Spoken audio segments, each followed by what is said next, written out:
Hey, what's up, everyone? It's your girl, Cheryl. I'm the host of Let's Talk the Show, and this ain't a podcast. I want to thank y'all for tuning in with me this Tuesday, like you do every Tuesday. I got a great show in store. But before I go any further, make sure you click this button in your lower right corner and share this live with 3 friends you think will love it. Hold on, you guys. Just one. Okay, perfect. Okay. Like I said, you guys, we got a great show in store for you today. Like I said, click that button in your lower right corner. So click that little arrow thingy and share this live with 3 friends you think will love it. Today we got a lot to talk about, you guys. I got a special guest tonight. I'm so excited. And yeah, but before I get into all that, you guys know I got to give you something that I am grateful for. Give me 1 second. My equipment has been acting so janky today. Can you guys hear me? Can y'all give me a thumbs up? You can hear me. Thumbs down. You can't. Yes, no. Can anybody hear me? Can you guys hear me? Thumbs up, thumbs down. Okay. But I want to say that today, perfect. Okay. I was having issues with that. I want to say that today I am grateful for I think I'm just grateful to be alive today and to have another day to try again, you guys. I would definitely say that. So yeah, that's what I'm grateful for. Also, before we get into our special guest tonight, I definitely want to give a shout out to the sponsors of this episode. I know you guys have been seeing me say a lot about who is sponsoring our episodes, and we do have an amazing sponsor. So shout out to tonight's sponsor, My Place Studio up in Wayne, Michigan. You guys, they are a premier content studio. If you are a foodie, a yogi, a streamer, if you're someone who's looking to get into content creation and you don't know where to start and you want to produce some good quality immediately instead of having to go through like the shitty phase, make sure you check out my people over at My Place Studio. They can hook you up, or you can DM me personally and I can maybe get you a little discount rate or something. Just to get you started. So make sure you check out my people and give them a follow over at My Place Studio. So yeah, let's get ready to it. I'm going to get our special guest on tonight, you guys. We are going to be talking about mental health and fashion, featuring mental fashion, you guys. We got a lot to talk about. We got some good questions, you guys. So let's get into it. One moment, let me get them on, and we're going to get into it, guys.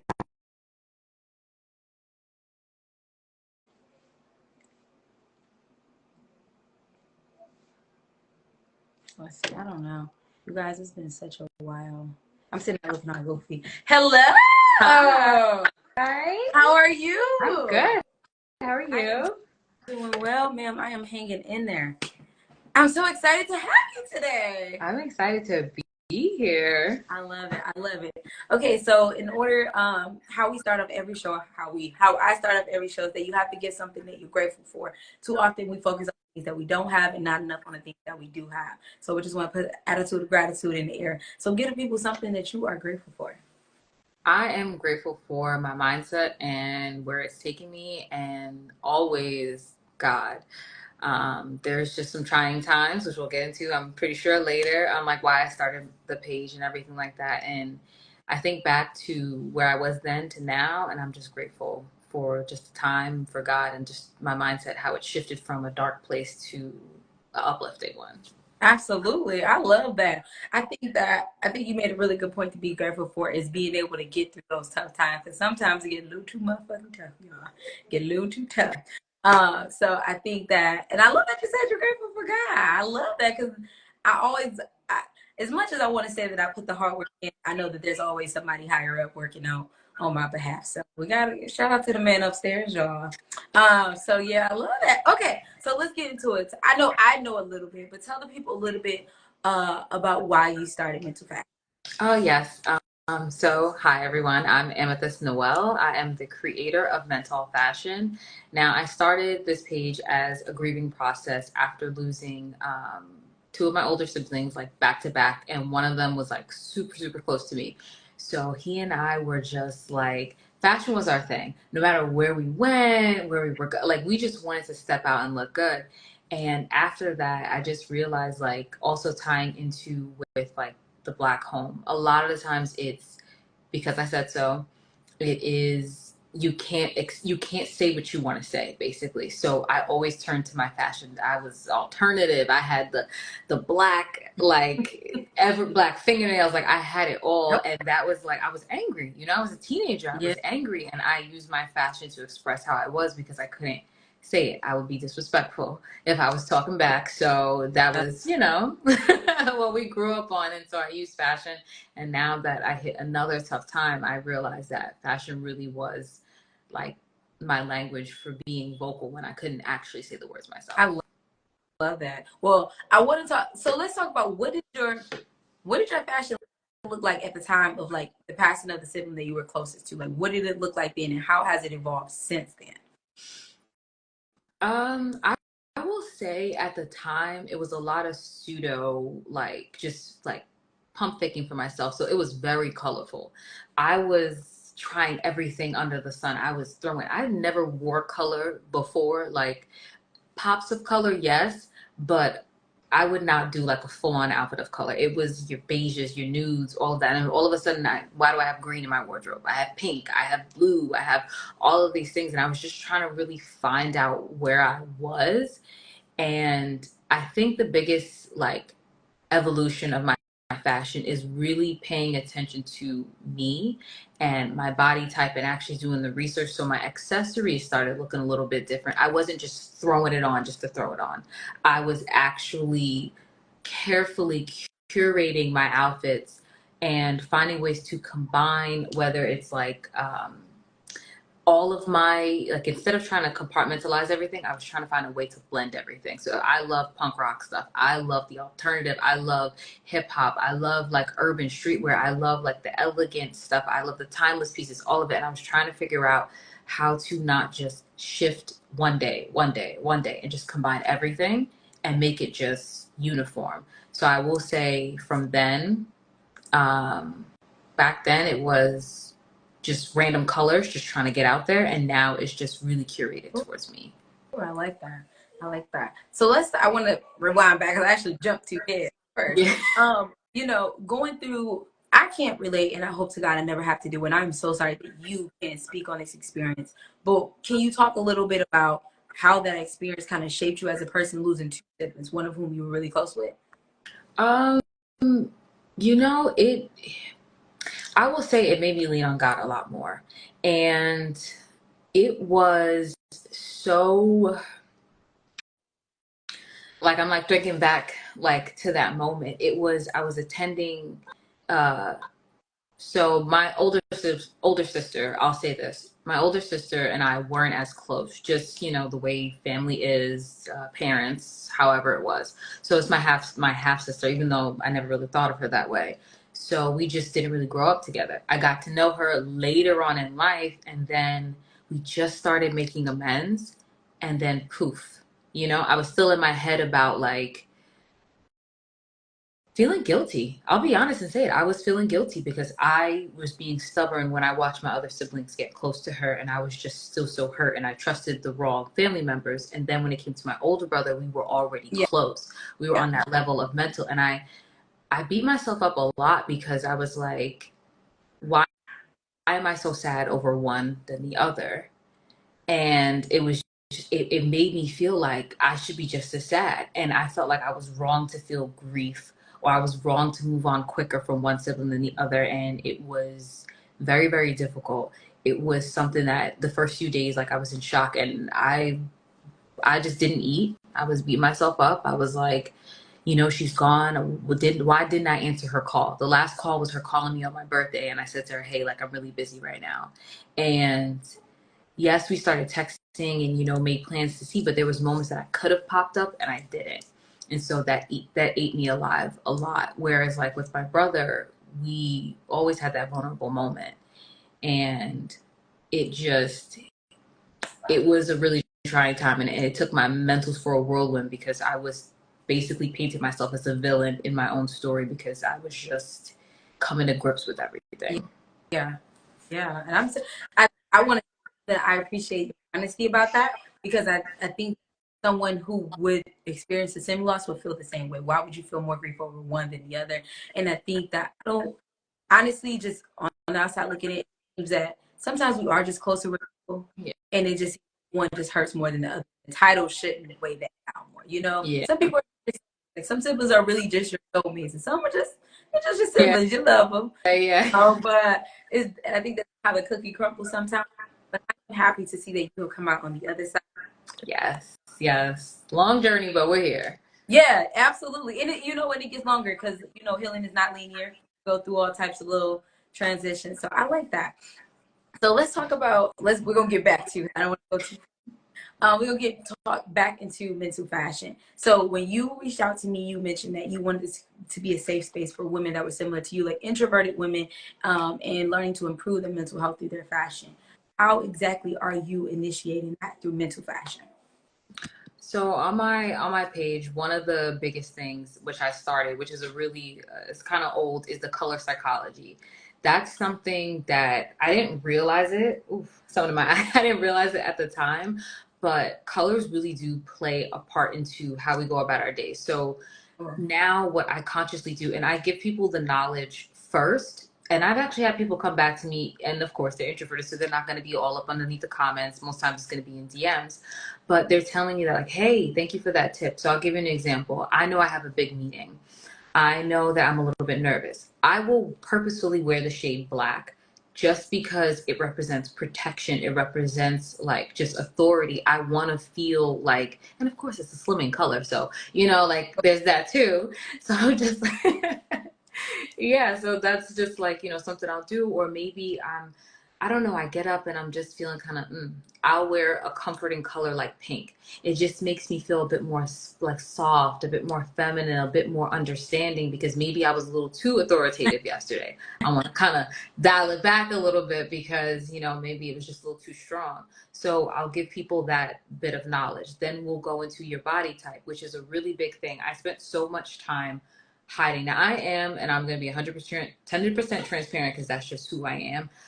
I am a fuller bust girly. Okay. For anyone listening who doesn't know what that is, my back is on the smaller end. It's like 30 inches or so, but my cup is around like an H. So with that being said, the tops, what I'm trying to wear, the dresses, I'm always trying to cover.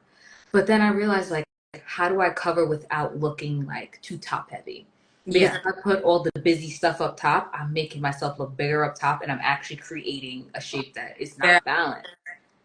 And that's like a big problem. And it's like people don't talk about that. They think, oh, we hear like this black women were just this curvaceous, like vixen type. That's it. They Ooh. don't talk about like not everybody has a big booty, not everybody's got the hips, not everybody's got the how do you balance that out so you feel good and give the illusion of it? Because I'll be honest, my mom is a carrot or an inverted triangle. She's wider shoulders, and a big thing in our community is PCOS. We don't talk about that like as Oh. well. PCOS, broad shoulders. How do you dress for that and still feel feminine when you have these hormonal imbalances? You need to like give a little bit of knowledge, and coming from watching all of these ladies not have the stereotypical thin waist, big hips, large chest. How do you still feel feminine when the world tells you you're not shaped like what a feminine woman is? And so and so That's a good point. That keep. I'm keep going. I want to ask you about something. Keep. So that is like the two things. Because I'll be honest, I was very, very insecure about my weight and everything. Like growing up, I'm very hippie, but the backside was not blessed. And so I always make this joke. I say somebody ate the top and they left me with the bottom. So I've been working out so hard to fill in that top area, and it's just like, how do I deal with not having that?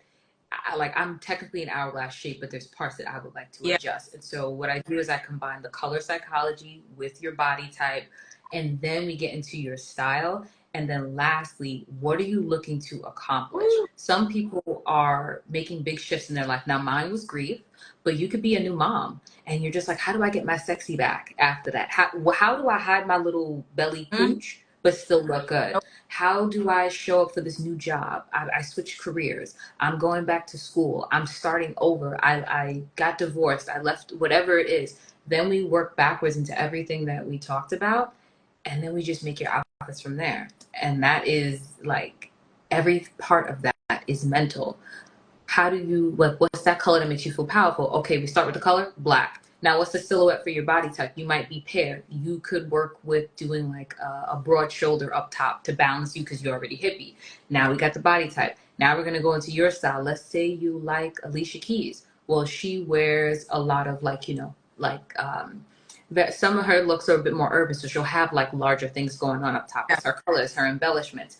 Now we're trying to say, okay, with all that, where are you going? Well, I'm starting a new job. So now you have your color, your body type, your inspiration, and you have your purpose. Combine all of that, and then we just create. And that's just like my little formula. I'm like, that's it. Work. You better give the people something. I love this. Oh, this is so good. Okay, so let's talk about this because you hit on a lot of great points. Which is something that I will say I have absolutely been into. I follow another, I will not mention her. Shout out. She's another Black woman. Shout out to her though. So I'm gonna work backwards. I think you made a really good point about people learning to find their style. That is me. That not right now though, because I'm kind of finding it better. This was the last minute there. But I think that the way that fashion is going is naked. Like it's stripper. Yep. To me, that is the current attire trend. Has been trending for at least the last 5 to 8 years. Stripper. The more naked you are, the better you look. That is not fit for everybody. And I want to be very honest. You can wear what the fuck you want until you start crying about how you look in it. You absolutely can. Women, you can wear what the fuck you want. It's your body wear what you want until you start crying about and you realize how you don't look what you look in the outfit. Exactly. That you have to dress for your body and you can do it confidently. You don't have to look like you're a nun or anything like that. So I want to talk about, what do you think about how the trendy fashion is affecting women's self-esteem and like their confidence? I am not for it. I am for the people who are understanding how to like target it towards someone else's body type. Now, what I will say is I love a good sheer moment. Whew. But what people don't understand is how do I make that work for me? So I have like a couple of looks where I have I'm telling you, you can see my full bra. But what I will do is combine putting like a bustier on top of it. I still get the sheer moment shown off, just the sexy area, like, right here, collarbone, that's it. But then I put something on top of it because there's this trend now and it keeps popping up on my timeline and I'm not for it. It's literally a hair longer than a panty. That's it. It's a hair longer than a panty. And I don't know if you've seen it. It just looks like a tough. It's like a superhero. Basically, you running around looking like Superman. Like you got the tights. High V cut. Oh, yeah. Yeah. And I just feel like it's making, and I'm being 100% honest, for anybody listening, like, I feel like it's starting with already in the community because some of our women are curvy before they're ready. That's like starting the over, too early. Too early because they're all of this. There. Now coming to the point where I'm in the 5th grade and I have an A cup and now I'm in the 6th grade and I got a C. Now we got trends like this combined with that and it's just like, well, where am I going? And I look like what I was wearing back then, the gauchos, like culottes. And I'm looking at everybody else and I'm like, why do you look like the same age as me?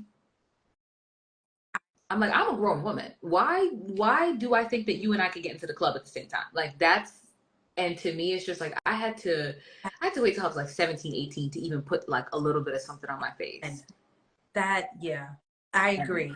I wonder that too, because someone mentioned a while back and they were saying when we were growing up, there were places for us to shop, for young girls to shop. Yes. Go directly to the teen stage. There is no fashion department for middle school girls or elementary school girls. Like they're removing the junior section, all of it gone. They're literally shopping in the same place the teenagers and the women are shopping.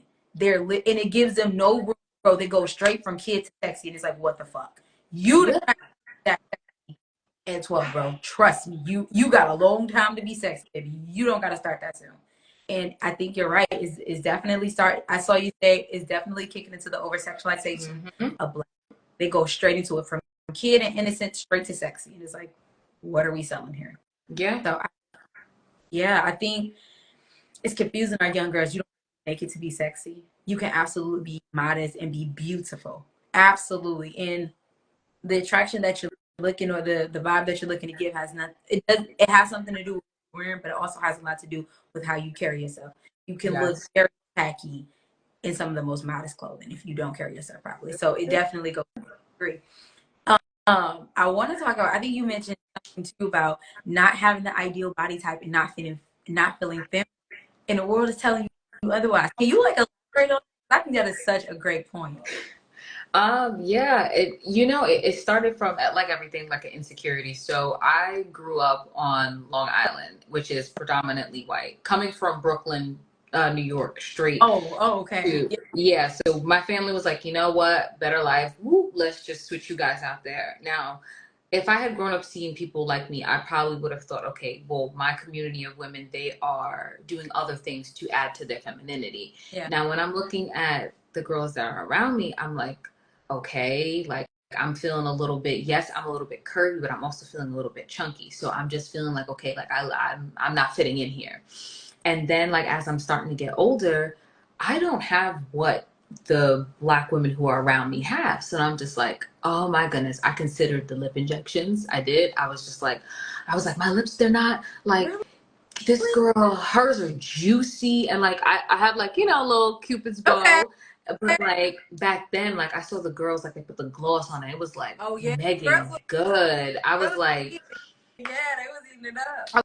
I was like, well, my lip gloss is not popping the way that yours is, so I need to do a little. Oh my goodness! I remember I was in the kitchen. My mom thinks I'm cooking. I'm mixing cayenne pepper, cinnamon. I'm doing like this in like the middle of the night, and I'm just like trying to like make my lips like a bit more plump because I'm just like I want to feel like them. And then now I'm looking around and I'm like, I think it started to develop into being curvy is like sexy, or being curvy is like sought after. All the guys like Yeah. they wanted exactly, and I was just like, well, I had these, and I'm just like my dad was like, cover them up. My mom's like, cover them up, and I'm like, okay, well, cover them up. And then now I'm just like, oh, like she's cute, and then it's just like, well, I have like hips, but then it's just like I could joke about this now, but I call myself like an optical illusion. Uh-huh. So I used to always say like, ooh, Coke bottle in the front is like something missing when you get to the back. And so I was just like, we are BBNA, like like a black B with no ASS, or like big boobs, no ASS. So that was just. I don't know if you cuss, but you can cuss here. I want you to know you can. Oh well, I'm just not a cusser. Okay. That's yeah. It's just, I mean, I have those moments. I stub my toe. Don't get me wrong. It's coming all out the mouth. Like, but I genuinely, like, on my journey, I just try not to cuss. You'll catch me saying fiddlesticks before you hear me saying, like, I don't know. It's just a thing. It's just a thing that my friend and I did. We just kind of like kept it going. But yeah, it really, really dug into me not feeling as feminine as I wanted to, because I was surrounded by people who had what I thought I wanted at the time. Because I didn't value things like my mind. I didn't value that your mind could be just as feminine as your body. And I will say that once I understood my mindset, more people are going to approach me when I'm in a room as, oh my gosh, she's so feminine. It's the way you sit. I started doing my research into, so there's these little like leg crosses basically. So there's a Duchess, a Cambridge. It's all just the way you cross your leg. And a woman never should have her legs, open when she's sitting. You just cross them. Now you can cross them one over the other. You can like slightly put it to the side. You probably seen a picture. You know what I'm talking about. Just now you have like a name for it. Yeah. And so I started looking into those things, and it's just like those things started making me feel more feminine. My posture started making me feel a lot more feminine over time. Just learning to say, because I will tell you, I don't cuss like that, but I got a slick mouth. Like it is like, maybe it's the Caribbean in me, but it's just like I will insult you without you knowing that I'm insulting you, and you think I'm asking you a question. And it's just like, as a kid, that's just me. I'm just like always firing off, but it's like, how do I tailor that message into a way that using that feminine wild to still get my message across? And I started looking into different ways that just show femininity. Like you don't have to show off your boobs all the time. And I still don't. You don't have to show off your curves. Now I'm confident in my curves now, to the point where, and I work hard for it. Like I go to the gym like at least 4 or 5 times a week, and I work very hard for it. But in those times, as you mentioned before, I didn't have what I thought was feminine. I didn't have the Marilyn Monroe. I didn't have the lips. I didn't have the butt. I didn't have what I thought men wanted. But then the more I shifted it to me, I'm telling you, it's bigger, different. And then the thing is, the joke is they all were attracted. I just didn't know it. I thought I was one of the boys, but never, because I have like you know, two brothers. So I'm just like, oh, I'm just the girl, like, oh, my brother's friend. And then like now it's just like all of them years later when I like wasn't as close, like in distance to my brothers. Hey, what you doing? You know, I always thought you were cute, and I'm just like I didn't know that then. So it's just like it's a journey. Point. That's a good point. They are always this lit, and you know what? I think that just to speak on me and still being attractive, regardless of having what we think is the ideal shape, is that they really like a variety of things. Now, what they post and entertain may not be exactly what you got, but they definitely be interested. I think that women, I feel like bigger women, plus size women can definitely relate to seeing men that always are liking skinny or Coke bottle shape, and they're always in my DM. Now, they should not be privately trying to entertain you because he's obviously no good, but the fact still remains that what they entertain and what they truly are attracted to may not always be the same. And I think that is so important to point out to our ladies. Just like you've gotten to a point where you appreciate your body, you value your body, and now you know that it's not just about your body, it's also about your mind. Ladies got to know that what they entertain and what they truly like may not be the same thing. You said something else.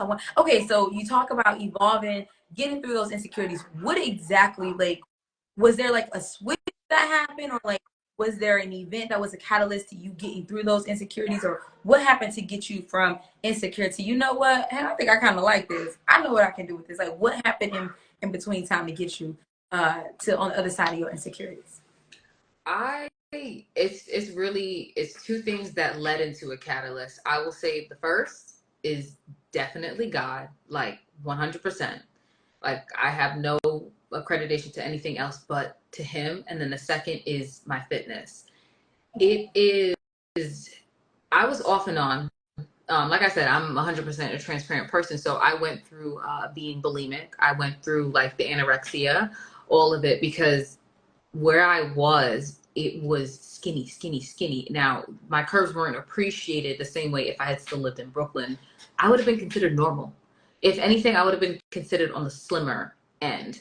But now, when I moved out to Long Island, it was like skinny, skinny, skinny, skinny, skinny, skinny, skinny. And I'm just thinking, oh my gosh. Like, and I look back at my pictures, I was like, girl, you were like this. What are you complaining about? And it's just like, I had to think about that. I went through all of those, you know, like the being so unkind to myself. Yeah. And those moments where my mindset was not in the right place. I just wanted to be a certain number on a scale versus like being healthy. So when I started finding my way, thank you to a very, very great friend of mine, she was like, hey, you won't come over? And she's like, you know, my family's going to church. Like, just come. It's my best friend. And she was just like, okay, go with her family, because my family had fell out when we moved. And so I was like, yeah, I'll go. Everything was in Spanish. So I ended up learning, you know, how to speak Spanish in like the interim. I'm still not perfect, but I can understand it, you know, enough. Went there and I was like, wow, her family was so welcoming. And then I got into the fitness and I realized calories in, calories out. Now, it wasn't until probably when I got to college and I was like, no, we're going to go to the gym. I went a little too ham, but as I got out of college and I'm just like, you know what? There's something to this. Now I lift really heavy, and I'm proud of myself. And I feel like if I can accomplish that with God, my mindset and my fitness level, like what else can I not take on? And it's just like, to me, like you start creating possibilities more than you start creating those drawbacks of like, oh my gosh, oh, there's this, I don't have that. And I'm just like, it has been just like, definitely like a game changer. And I will say I have some really, really like good people in my corner that if I ever fall, even though I have a mask of like steel and people don't think that I cry or I get upset, those people, they know when I'm at like those moments, it's just like having that support system here on earth, something physical, tangible, to just help me through it. Like all of that has just helped me kind of shift through those insecurities. And then I just did the work myself, if I'm being honest. Like, I had to literally look at myself and be like, what are you not doing? Like, be honest with yourself. Like if my budget wasn't looking the way, what did you really spend your money on? If my body was, did you really need that little cookie? Or if you had that cookie, did you try and work out a little bit longer? No, you didn't. So this is exactly why you are where you are. And I had to just take accountability. I had to be accountable. I'm just be honest, I had to be accountable. That accountability is gonna hit you every time. I didn't like it as a kid, still don't like it now. Oh, you know what? I love that. We're gonna have to bring you back because I want to talk about some. I definitely do. I want to talk about some other things. But I want. It's like so many things. I got one. Okay, I want to ask one more question. What is like? I want to say. I can't believe I don't have the words for this question. That's really odd. What can an everyday woman do now? What are some actionable steps that everyday woman can do at this moment to help improve her mental health through her fashion choice? The number one thing is, and some people will say, oh, this is shallow, materialistic. Work on your outside. Because that's the thing you're concerned about anyways. So work on your outside. And I promise you, I genuinely promise you, you're going to start feeling it inside, because there's nothing like, and I'll be honest, right? When I get my hair done, that's the outside. But how do I feel when I get my hair done? Versus when I got my cap on, maybe I don't got a fresh weave, maybe I didn't curl my hair right, the Bantu knot didn't do what it needed to do. Like, people like to make it seem like you're shallow when you do it. No, it's really a look good, feel good, do good type of thing. And then into that is your sense.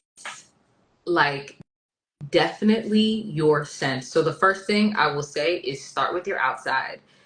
If you feel like your top is frumpy when you go out, and I know women look at the mirror and they say, you know what, this top is not, but I don't have anything else. You do have something else. Just revamp your wardrobe. Like, you don't have to spend all the money. Maybe put a little extra something. Take that extra time to go through your closet. Maybe donate. Maybe get a piece from a friend. Whatever it is, get that inspiration. Start with your outside and then focus on your sense and smelling good. I promise you, when you take that time to actually take your time and wash the body, the lotion, the full-on process, take your time getting ready instead of telling yourself you have no time. Make time for yourself. When you do that, those two things hand in hand, and if none of that works, put lingerie on underneath your clothes. Like, I swear by it every single time. I have a matching set. That is a game changer. Nobody's talking nothing. That is a game. Oh my goodness. I did that one time by accident, and I could tell me I was not the sexiest woman alive. Like, I was in my. It was like, I got this hidden secret. You don't know, but I know. I know. Because at any point, I could just. I'm telling you. Get a matching set. Get a matching set. Game changer. Ladies, the lingerie under a game. You could be in sweats, walking through the street, like, you don't know what's up on here. You're not ready, but I know. That is. I'm telling you, it's good. Until you just said that, and I remember it brought me back to exactly how I felt. You wouldn't even know what to do with it, baby. I know what I got. I got this t-shirt. Like, that was so funny. That's really hilarious. I love that.